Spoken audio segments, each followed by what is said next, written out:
जपाकुसुमसङ्काशं काश्यपेयं महाद्युतिं तमोरि सर्वपापघ्नं प्रणतोऽस्मि दिवाकरम्।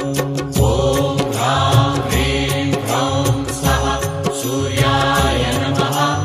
ॐ ह्रां ह्रीं ह्रौं स्वः सूर्याय नमः। जपाकुसुमसङ्काशं काश्यपेयं महाद्युतिं तमोरि सर्वपापघ्नं प्रणतोऽस्मि दिवाकरम्। ॐ ह्रां